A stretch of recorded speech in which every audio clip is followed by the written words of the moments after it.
I know a lot of people in gangs. I'm related to a lot of people in gangs.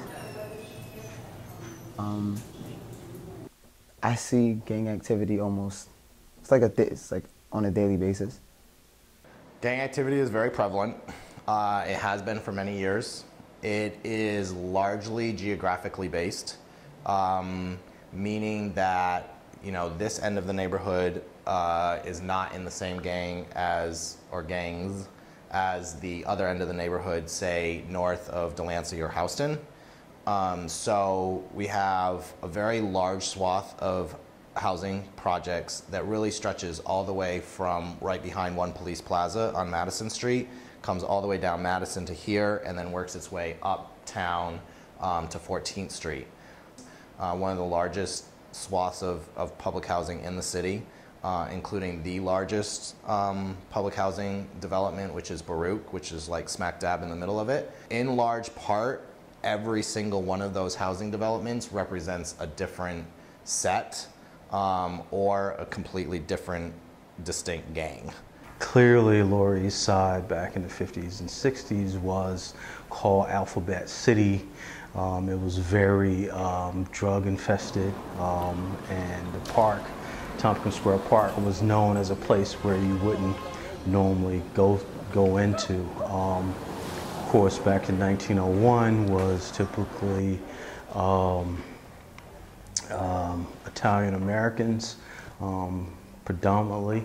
And of course, as we're now, our demographics show that we're primarily African American and Latinos.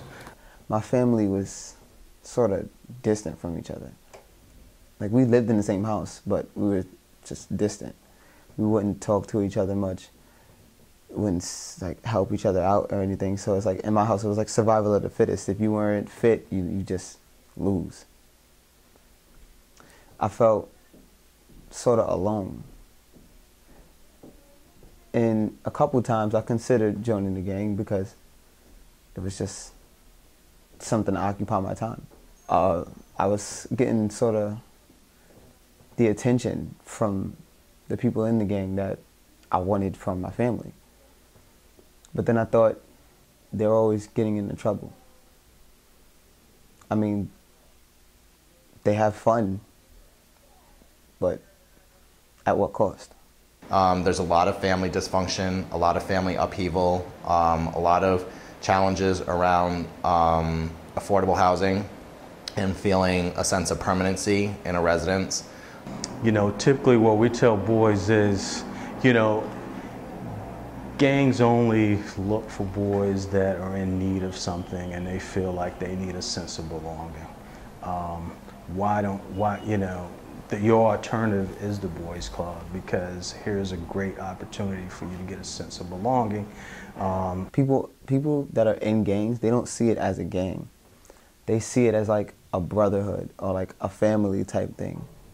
This used to be a very wild neighborhood, but it's calmer now because a lot of the people that made it wild are either locked up or they moved or they just calmed down.